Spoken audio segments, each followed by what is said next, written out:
नमस्कार। इस समय आप देख रहे हैं news in India. News in India में आपका स्वागत है। आइए नजर डालते हैं आज की कुछ खास खबरों पर। हरिद्वार के ऋषिकुल विद्यापीठ में रक्तदान शिविर लगाया गया, जिसमें 100 से ज़्यादा युवाओं ने रक्तदान किया। इसके साथ ही आयोजक विशाल राणा का कहना है कि रक्तदान महादान होता है। हमने भी हरिद्वार के युवाओं से आह्वान किया, जिससे शिविर में सुबह से ही रक्तदान करने वाले युवाओं की भीड़ लगने लगी। सभी युवाओं ने डबल पैक डोनेट किया, जिसके अंतर्गत रक्त और प्लाज्मा दोनों को इकट्ठा किया गया। बता दें कि कोरोना के चलते रक्तदान शिविरों का आयोजन कम होने से हरिद्वार के ब्लड बैंक में रक्त की कमी हो गई थी। करीब एक पखवाड़े पहले हरिद्वार के ब्लड बैंक में काफ़ी रक्त कम बचा था। अगर हमारे ब्लड डोनेट करने से किसी का जीवन बचता है तो इससे अच्छी कोई बात नहीं हो सकती। इसके अलावा शहर के लोगों को इस काम के लिए आगे आना चाहिए, जिससे अधिक से अधिक मरीजों का जीवन बचाया जा सके। पहली बार ब्लड डोनेट कर रहे आदित्य ने भी अपनी खुशी का इजहार किया। आज हमने विद्यापीठ के जितने भी युवा हैं, बिना किसी बड़े चेहरे के साथ, बिना किसी शासन प्रशासन की सहायता के, सिर्फ कुछ लड़कों ने अपने यूनिटी इकट्ठी करके एक ब्लड बैंक कैंप लगाया, जिसमें सैकड़ों युवा भी हमारे साथ रक्तदान के लिए लगे हुए हैं। हमारा यही है कि जो रक्त है वो मशीनों से तो बनता नहीं, इसलिए जितना आगे हो सके, जितना बढ़ के हो सके, युवाओं को इसमें साथ देना चाहिए, ताकि कोई भी बच्चा, कोई भी ऐसा दुर्घटना ऐसा ना हो हमारे देश में कि वो रक्त की वजह से हमें छोड़ के चला जाए, हमारे बीच ना रहे। बिल्कुल सर, बिल्कुल जितना भी शाम जैसे भी हमसे हो रहा है, हम पूरी सहायता कर रहे हैं इस काम में। और हम चाहते हैं कि जितने भी आसपास कॉलोनी के लोग हैं, हरिद्वार के आसपास गांव के, अपने आसपास ऐसे कैंप लगाते रहे, ताकि किसी के यहाँ भी कोई भी आसपास हॉस्पिटल में किसी मरीज़ के पास जो ऐसी बीमारी से ग्रस्त है, जिन्हें हर महीने खून की आवश्यकता है और खून ना मिल पाने के कारण हमें छोड़ के चले जाएँ, तो ऐसी स्थिति दोबारा पैदा ना हो। और जितने भी महावीर हमारे देश में हैं, जिनके अंदर ऐसा जोश है, वो सामने आए और अपना ये काम करें। बहुत अच्छा काम है। उसके बाद जो अनुभव है, जो खुशी मिलती है, वो शब्दों में व्यक्त नहीं हो सकती। और मतलब प्राउड सा फील हो रहा है, क्योंकि रक्तदान महादान। और मैं सभी से ये विनती करूंगा कि सभी लोग जो मतलब रक्त दे सकते हैं, वो हर 3 महीने या 6 महीने बाद डोनेट करें अपना ब्लड। और मैं भी ये आज विशाल भैया के उसमें प्रण लेता हूं कि हर 3 महीने या 6 महीने बाद अपना ब्लड डोनेट करूँगा। सुल्तानपुर के दोस्तपुर विकास क्षेत्र के मुस्तफाबाद सरैया गाँव में प्रधान पद के उपचुनाव में बड़ा बवाल हो गया। फर्जी मतदान के आरोप को लेकर शुरू हुआ हंगामा इतना बढ़ गया कि पुलिस और ग्रामीण आमने सामने आ गए। ग्रामीणों ने पुलिस पर जमकर ईंट पत्थर फेंकने शुरू कर दिए। वहीं पुलिस की एक जीप भी तोड़ दी गई। पथराव में एक होमगार्ड और पुलिस का प्राइवेट ड्राइवर भी घायल हो गया। हालात इतने बिगड़ गए कि कई थानों की पुलिस मौके पर बुलानी पड़ी।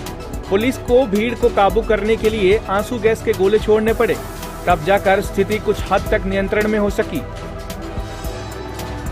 बवाल में कई लोगों को चोटें आई हैं। बवाल के दौरान करीब आधे घंटे तक मतदान बाधित रहा। वहीं एसडीएम और सीओ सहित गांव में भारी पुलिस बल तैनात किया गया है। हालांकि घटना के पीछे की वजह साफ नहीं हो पाई है। बवाल के बाद कादीपुर कोतवाली के धनाइतपुर प्राथमिक विद्यालय में वोटिंग शुरू की गई। आपको बता दें कि यूपी के लखनऊ, मेरठ, आगरा, महाराजगंज, रायबरेली, सुल्तानपुर, सीतापुर, अमेठी, बाराबंकी व बलरामपुर जिलों में पंचायत उपचुनाव के लिए आज मतदान हुआ। मुस्तफाबाद सरैया गांव में भी शनिवार को मतदान किया जा रहा था कि अचानक बवाल हो गया। फिलहाल स्थिति नियंत्रण में कर ली गई है और मौके पर पुलिसकर्मी मौजूद हैं। फिलहाल पुलिस उपद्रवियों को चिन्हित कर रही है। साथ ही जिन लोगों ने सरकारी संपत्ति का नुकसान किया है, उनके खिलाफ भी कार्रवाई की जाएगी। कोतवाली कादीपुर के ग्राम सरैया धनाइतपुर में आज दोपहर बाद प्रधान पद के प्रत्याशियों का निर्वाचन संपन्न होने के लिए मतदान हो रहा था। उसमें एक पक्ष द्वारा दूसरे पक्ष पर फर्जी वोटिंग करने का आरोप लगाया, जिससे दोनों पक्षों में झड़प हो गई। पुलिस बल द्वारा झड़प करने वाले लोगों को दौड़ाया गया और उन्हें मतदान केंद्र से बाहर खदेड़ दिया गया। जिनको बाहर खदेड़ा गया, उन्होंने पुलिस के ऊपर पथराव किया, जिसमें पुलिस का एक गाड़ी का शीशा टूट गया है। इस संबंध में दोषी लोगों को चिन्हित कर लिया गया है। उनके विरुद्ध मुकदमा सुसंगत धाराओं में अभियोग पंजीकृत किया जा रहा है। साथ ही उनसे सरकारी संपत्ति को नुकसान के हुई भरपाई की भी वसूली की जाएगी तथा उनके विरुद्ध अन्य प्रभावी कार्रवाई भी सुनिश्चित की जाएगी। पानी की समस्या को लेकर आज महिलाओं ने थाने में हंगामा कर दिया। उनका आरोप था कि सभासद ने उनके साथ बदसलूकी की है। आपको बता दें कि शुक्राबाद के वार्ड नंबर 8 में कई दिनों से पानी की समस्या बनी हुई है। पानी से परेशान मोहल्ले वाले सभासद मोहित बंसर के घर पहुंचे। उस समय सभासद घर पर नहीं थे, लेकिन उनके पिताजी घर पर मौजूद थे।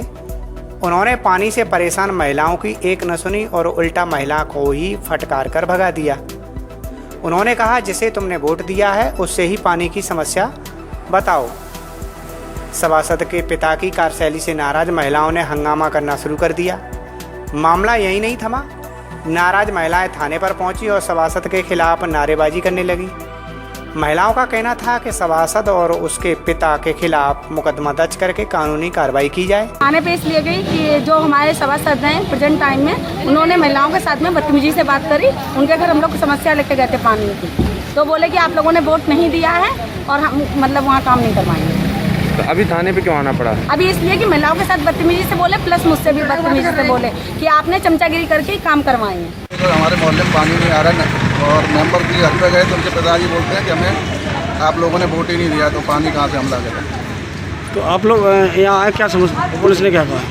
यहाँ पे मैं आया क्योंकि हम लोगों को बोला गया कि आपने वोट नहीं दिया और उल्टा सीधा के यादवों का पीछे का वोट नहीं मिला, जाल सब बोल के हम लोगों को बोला गया।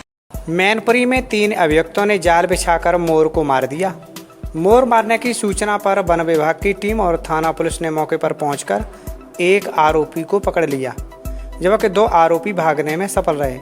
तीनों आरोपियों के खिलाफ थाने में मुकदमा दर्ज किया गया है। आपको बता दें कि थाना एलाऊ क्षेत्र के गांव मंछना में आरोपियों ने जाल बिछाकर राष्ट्रीय पक्षी मोर की हत्या कर दी। सूचना पर पहुंची वन विभाग की टीम और पुलिस ने एक आरोपी को पकड़ लिया।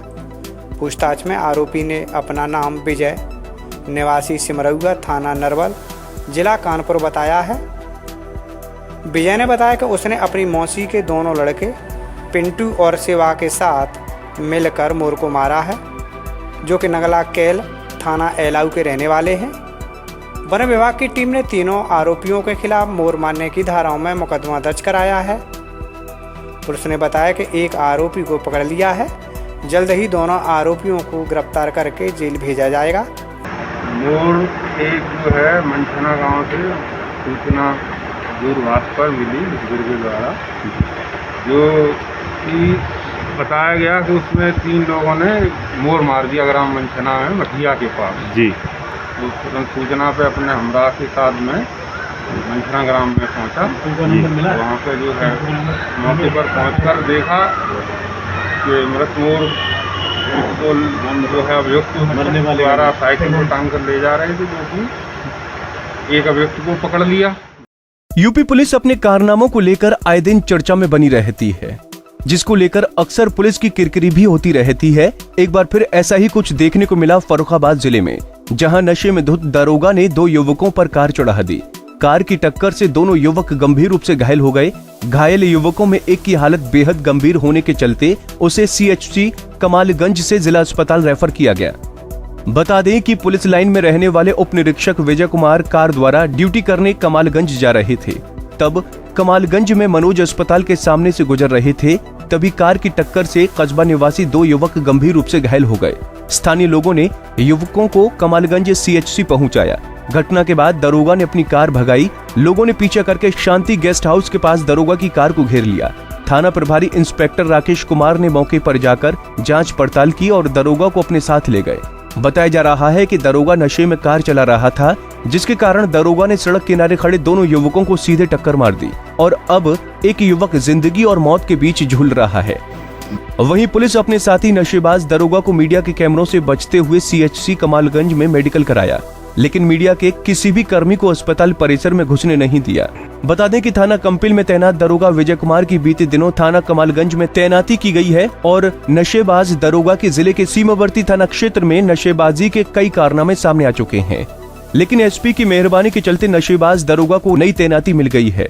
थाना कमालगंज पर नियुक्त उप निरीक्षक विनय कुमार के द्वारा आज शाम को 8 बजे शराब के नशे में लापरवाही से अपनी स्विफ्ट डिजायर को चलाते हुए वहीं के कमालगंज के रहने वाले अंकुर गुप्ता का एक्सीडेंट किया गया है, जिसके संबंध में उनका मेडिकल भी करवाया गया, जिसमें शराब की पुष्टि हुई है, जिसमें तुरंत प्रभाव से एक्शन लेते हुए दरोगा विनय कुमार को सस्पेंड कर दिया गया है और उनकी विभागीय कार्रवाई प्रचलित कर दी गई है। जो एक्सीडेंट में घायल अंकुर गुप्ता हैं उनको तुरंत से पुलिस के द्वारा अस्पताल में भर्ती करवाया गया है और वो उपचाराधीन है और जिस पर लगातार नज़र रखी जा रही है। 2 घायल आए थे, उसमें एक की जो है सर में बहुत ज़्यादा चोट लगी थी, गंभीर स्थिति में था, गैस्ट्रिक में था, उसको तत्काल रेफर कर दिया है। दूसरा जो था उसके हाथ में चोट लगी थी, सस्पेक्टेड फ्रैक्चर था, उसको भी रेफर कर दिया गया था लोहिया के लिए, जिला अस्पताल के लिए। तो उसकी ज़्यादा हालत खराब है क्या? नहीं, पहले वाले के जो लड़का था उसकी ज़्यादा कंडीशन ज़्यादा गड़बड़ थी, उसको गैस्ट्रिक में था, हेड इंजरी सस्पेक्ट थी, क्योंकि उसको जो एग्जामिनेशन में पूरा लग रहा था। अच्छा, इसके बाद कमालगंज थाना पुलिस द्वारा दरोगा को लाया गया था, तो उसमें क्या था दरोगा जी का? दरोगा जो है तो उनको लाया गया था, थाना के ही दरोगा थे, उनके द्वारा लाया गया था उपाध्याय, और वो बंदा जो है बहुत ज़्यादा नशा किए हुए था और उसका मेडिकल किया है, जिसमें जो है शराब पाई गई है। जो दरोगा को लाया गया था जो दरोगा जी को लाया गया था कमालगंज थाना पुलिस द्वारा, क्या नाम था दरोगा जी का? विजय, ऐसा विजय जी।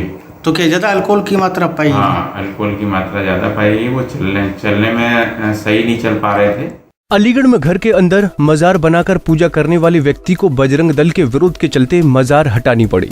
दरअसल बजरंग दल का आरोप था कि मजार की आड़ में हिंदुओं का धर्मांतरण की साजिश की जा रही है और इसके लिए बजरंग दल ने सोशल मीडिया पर कैंपेन भी किया था, जिसके बाद हिंदू परिवार को अपने घर से 2 मजारों को हटाना पड़ा। आपको बता दें कि थाना दिल्ली गेट खैर रोड स्थित इंदिरा नगर में दिहाड़ी मजदूर के तौर पर काम करने वाले जयपाल सिंह की पीर बाबा में गहरी आस्था है और इसी के चलते उन्होंने अपने घर में 2 मजार बनाई थी, जिसे उन्होंने जेलर के पीर बाबा को समर्पित किया था। इस बात की भनक जब बजरंग दल के कार्यकर्ताओं ने विरोध किया और इसे हिंदू परिवारों के धर्मांतरण की साजिश बताया, साथ ही मजार को हटाने की मांग की। वहीं पुलिस ने भी बजरंग दल की शिकायत पर घर का निरीक्षण किया, जिसके बाद जयपाल ने घर में बनी मजारों को हटा दिया। उन्होंने कहा कि हमें पीर बाबा में हमारा गहरा विश्वास है, इसलिए हमने साल भर पहले इन मजारों को बनाया था।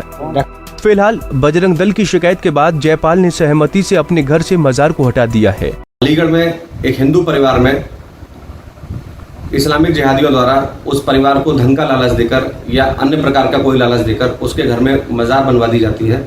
मजार की सूचना बजरंग दल को मिली और सूचना मिलते ही अलीगढ़ बजरंग दल ने कार्रवाई करते हुए प्रशासनिक अधिकारियों को इसके विषय में बताया और वो मजार हटवा दी। मियाँ बाबा को जलेसर वाले सभी मानते, हिंदू मुसलमान सभी जाते हैं वहाँ पे, मैं भी मानता हूँ। मैं खाली काम करने के बाद मैं बाबा और माता काली मैया भोलेनाथ की सेवा करता हूँ और सभी आते हैं, सभी नहा धोवाते हैं, सभी सेवा करते हैं, सभी को आराम मिलता है। कितने समय से आपने ये मजार बनाया? यही साल भर भैया को। आपकी आस्था कैसे जगी कि आपको ये जलेसर का ये मजार बनाना चाहिए यहाँ पर? मैं तो पहले तो सेवा करता था, पूजा पत्री वैसी जो मानते थे, अब मेरी ये जगह है तो मैंने यहाँ पे। चोरी ऐसी जिसका कि कोई दावेदार नहीं। दरअसल 25 करोड़ की चोरी के मामले में राममणि पांडे के ही एक कर्मचारी ने मास्टरमाइंड गोपाल को जानकारी दी थी। इसके बाद गोपाल ने एक बदमाश कंपनी को चोरी का ऑफर देते हुए टीम तैयार करने को कहा था, लेकिन जब तक ये बदमाश टीम तैयार करता तब तक गोपाल एक अन्य गिरोह से बात कर वारदात को अंजाम दे चुका था। ऐसे में हिस्सा मारे जाने पर पहले गिरोह के बदमाश ने ही पुलिस से हाथ मिलाया और चोरी का खुलासा करवा दिया। दरअसल जिस युवक से गोपाल ने चोरी की पहले बात की थी वह 4-5 दिनों तक गिरोह तैयार करने में जुटा रहा। गिरोह तैयार होने के बाद बदमाश ने गोपाल से वारदात को अंजाम देने के लिए कहा तो उसने मना कर दिया। युवक ने जब इसका कारण पूछा तो गोपाल ने बता दिया कि चोरी की जा चुकी है, वहाँ से इतना माल मिला है कि बस अब बाकी की जिंदगी ऐसो आराम से कट जाएगी। ये सुनकर बदमाश ने हिस्सा मांगना शुरू कर दिया। कई माह तक तो गोपाल उसे टरकाता रहा, लेकिन बीते सप्ताह उसे भी लगने लगा कि अब उसके हाथ कुछ नहीं आने वाला। ऐसे में उसने जानकार यानी कि परिचित पुलिसकर्मी से संपर्क साधा। युवक ने पुलिस के सामने ही ये शर्त रखी कि वह करोड़ों का माल पकड़वा देगा, लेकिन उसे 50 लाख रुपए चाहिए। पुलिसकर्मी ने आला अधिकारियों से बात की। पहले तो अधिकारियों ने पूरे मामले को गलत माना, लेकिन बाद में यकीन करके गिरोह को दबोच लिया। कर्मचारी ने कहा था ऐसा माल है जिसकी शिकायत नहीं होगी। आधिकारिक सूत्रों ने बताया कि राममणि पांडे के पास पैसे की सूचना उसके कर्मचारी को थी। उसने गोपाल को बताया था कि ये माल ऐसा है जिसकी पुलिस में कोई शिकायत नहीं होगी। इसके बाद ही गोपाल ने साजिश रची और सितंबर 2020 को चोरी कर ली। अभी कर्मचारी पुलिस के हाथ नहीं लगा है।